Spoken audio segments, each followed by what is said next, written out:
So here we have the Uber CEO, Dara Khosrowshahi, on app plans, gas prices, and crypto.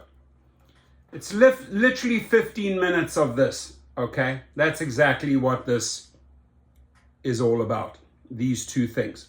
And the reason why I make these videos is because we have him on record, and you will see in the near future how promises, ideas just don't pan out. Anything to get a soundbite. He's not really the media type of guy. He's warming up a little bit to the media, right? But the bottom line is, I call him the no action man, right? Or the BSO, the bullshitting officer, because everything they do is a promise out there. But let's jump into the video. Let's not take it. This is 15 minutes of hell, maybe? We're to be, quote, the anti-Amazon. So you're going to be the anti-Amazon. This idea that Uber could deliver anything, not just food, in this vision for the future. Can you explain how you're going to do this? How are you going to do the anti-Amazon? Which is such a logistical powerhouse. Well, I think that Amazon is an incredible company and no one is ever going to replace Amazon. But we can essentially use our technology, local logistics capabilities to power the local merchant or restaurant to deliver anything within an hour, which we think is a delightful experience. You think about delightful experience. Completely revolutionized. This yogurt is delightful. It completely revolutionized e-commerce, and on-demand is going to revolutionize local commerce. We want to partner up with merchants, restaurants, essentially, to help them power their own local commerce solutions. So you have rides, you have eats, you have don't eat. Now, yes, exactly. Is this a super app vision shaping up? Very much so. Super so awesome. What we're doing essentially is building the largest local commerce and transportation platform on earth. The users, riders, consumers get the ease of essentially being What about the drivers? Go anywhere, get anything, same ID, same payments, etc. We know the locations that you like to go or restaurants that you love. Earners essentially get to earn in many different ways. Do they want to drive a person? Do they want to deliver food? Do they want to shop, etc.? So more flexible earnings opportunities. And partners such as merchants, whether they're one of our restaurants or a Walmart or Sephora, get to reach our global audience through our marketplace or through our logistics tech to help them power that on-demand within an hour delivery. So let's talk about those earners. Drivers are really feeling the pain. Thank you. And thank you for bringing it up. Especially, how much higher do you think gas prices will go, and for how long? I'm hoping that with the early signal of there being some kind of a light at the end of tunnel as it relates to the situation, the terrible situation in Ukraine, we'll have some relief, or at least things won't get worse. I think the good news for us is that earnings for our earners are at significant highs. For example, in the US and Canada, our earners are earning an average. This is an average of $31 an hour. Those are pretty robust earnings. But the pain of the pump is hitting everybody, and especially our drivers. And I know you've added this fuel surcharge, but drivers say, some of them, it's not enough. You have drivers protesting at your New York offices today. Will this surcharge go up with gas prices, and will it continue beyond May 11th if gas prices are still high? Well, we were the first in the industry to move on the surcharge. And we moved on the surcharge because we thought it was the right thing to do, and it helped cover the majority of the increase in fuel prices, admittedly not all of the increase in fuel prices. In May, no one can predict where the world is. We're going to look at the situation, and if the situation doesn't change, we'll certainly consider continuing the fuel charge, or whether it's an increase or a decrease, who knows?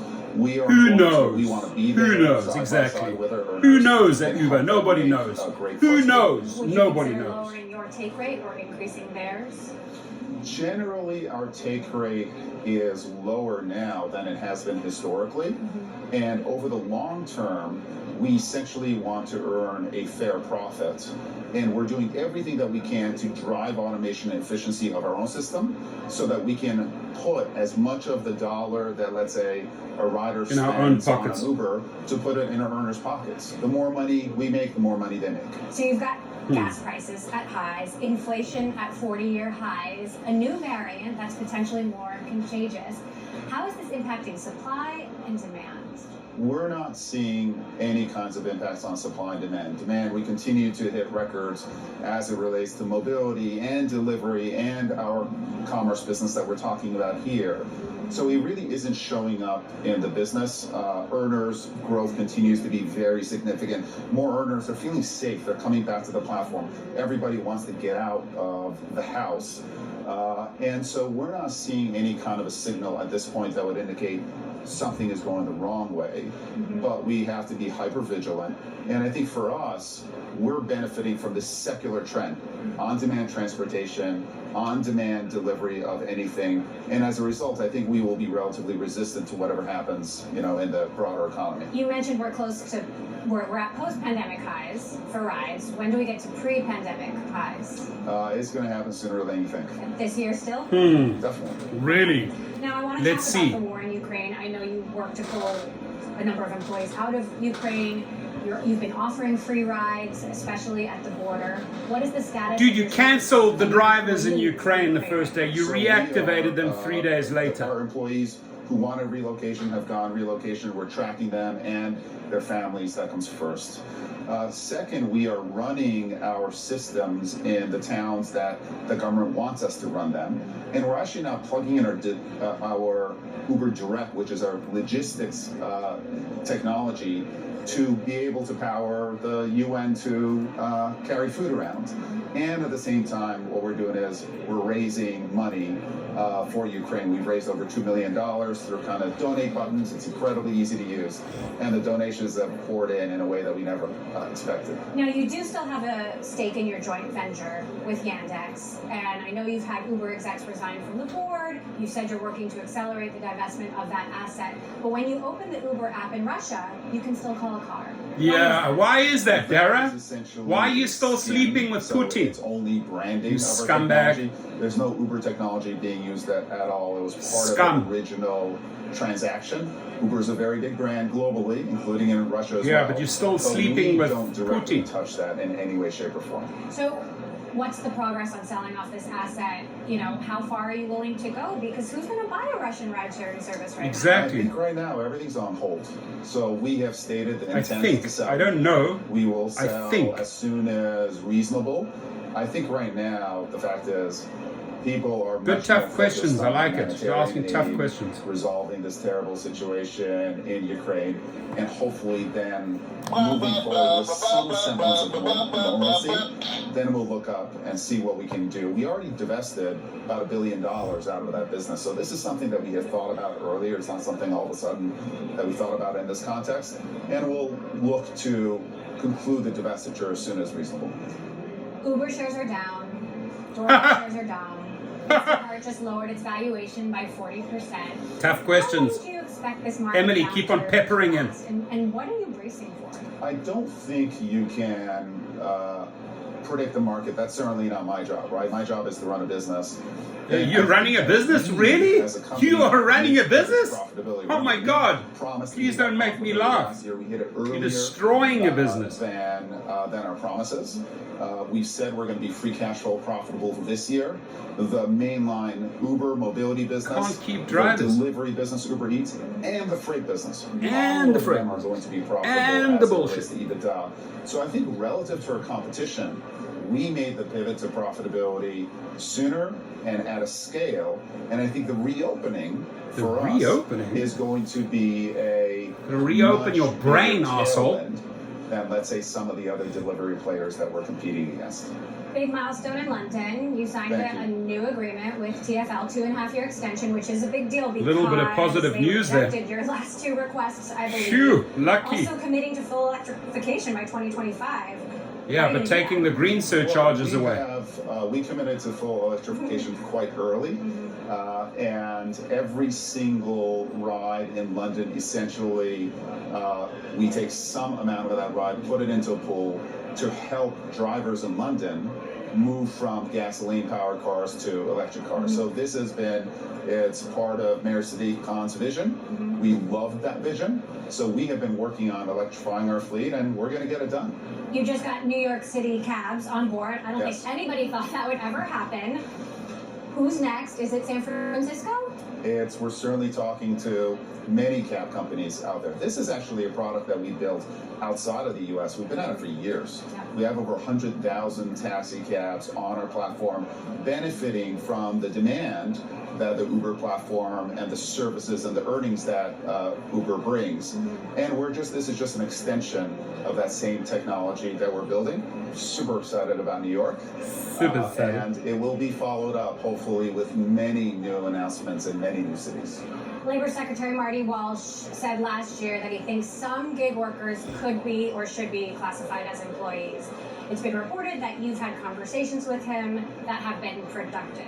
When's the last time you spoke with the Secretary of Labor or the Labor Department? And what progress have you made? What is his view on gig workers? You'd have to ask him his particular view. My conversation with him was last year, and the Secretary really listened. I think he really wants to learn about the benefits of gig work and some of the issues with gig work. We don't think this world of having to make a choice between flexibility of earnings, which is the number one reason why drivers, couriers engage on our platform. They do not want to be employees. We don't think there's this kind of false choice between flexibility and benefits and earnings. We can have both. And so the dialogue that we're having, you saw it in Prop 22 in California. It was an outsized winner with voters. All of our earners want it. I think that the Department of Labor is listening, and we're hoping we can get to this win-win, which is flexibility and benefits. We're here with Dara Khosrowshahi, the CEO of Uber. Just want to remind our Bloomberg television and radio audiences, I have to ask if you've seen Super Pumped, Showtime's new series, which documents I bet you issues he's seen it. with cab drivers He's seen and it. government in great detail. Have you seen it, and what's your rating? I have seen it. It's not at the top of my streaming list, but I will consider it homework. And sometimes watching that stuff feels like work. I'll tell you, we've changed the company. There's a ton of innovation in that company. Uber, redefined on-demand transportation. But the culture changes that we have driven hit home even more as I watch that show. I saw you out there. I saw some pictures of you working at Papalates. Yes, absolutely, and Chili's. Working with some of the merchants on Uber Eats. What did you learn from that? One of the things that I've learned, them with the challenges that they're facing and they say they have. Absolutely, and I've delivered too. I've been a bicycle. Oh yeah, you've done great deliveries in San Francisco. Right. The work is just it's harder than you expect until you realize it. Yeah, exactly. The person behind the counter has to juggle all kinds of things. There are orders coming in. So he says it's harder than expected. Why don't you pay them accordingly? You're caught up with the kitchen, dealing with giving great service to people who walk up. There are less of them than I expected. There are many more delivery orders relative to walk-ups, but it's just impressive what these men and women are doing every single day. You got to be on your toes. You have to be smart. You're an entrepreneur, and kind of making it all happen in partnerships is something that I love seeing. And our tech is good, but it can get a lot better. Speaking of that, last time you were here, you said Uber will absolutely accept crypto someday. Someday. Any more details? Oh, someday. Oh, reverse, Last huh? time I saw it was a month Someday. ago or so. Yeah. This is what I mean. I think crypto, like right now, I think we talked about it. It's demonstrated to be a real store of value, but it has not yet demonstrated its utility in walking terms it of back, exchange of value, efficient exchange of value. Our average trip is a $15, $20 trip. So we need crypto to become more efficient. We're certainly looking at all choices. But if you ask me the same question a month from now, I think the answer is going to be the same. So let's go to 5 years from now. Paint this vision for Uber 5 years out. How different does Uber look? Please don't paint it. Please. Is it truly the Because it ain't going to materialize. How profitable is it? Well, we absolutely plan to be a super app. And a super app not only for super consumers, pumped. Go anywhere, get super anything. Bullshit. Anything. It's not just food. It's literally anything you want. Someday. In your local city or town. But also for earners, we can be a super app. How do you want to earn? When do you want to earn? Where do you want to earn? We're going to be giving you more earnings opportunities than anyone else. Our Earner app is a super app. It's literally one app, and we can give you any and all opportunities. So I tell you, I'm just as excited about the earner-facing innovation and all the choice that we're going to give our earnings as I am being the super app that consumers also interact with. And how many delivery players have survived by that point? How much consolidation will there be? There has to be consolidation in the field. Like, not a single transportation or delivery player outside the U.S. is profitable now. And this is a business that's been around for 10 plus years. So we are that company. We're profitable in the U.S., both in mobility and delivery. We're profitable internationally, both in mobility and delivery. We're going to hit free cash flow profits. We gave a target of $5 billion in earnings in 2024, but that's just the beginning.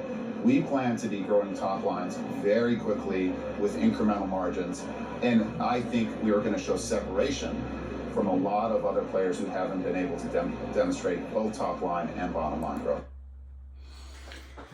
Well, folks, there you have it. Another bullshit announcement by Dara Khosrowshahi. Tough questions, but I'm sorry. It's more ducking and diving and avoiding and circumventing the typical Uber lingo, right? Not really giving you concise, precise, accurate answers. Anyway, like I said, a lot of blah, blah, blah, a lot of BS. Your comments, please.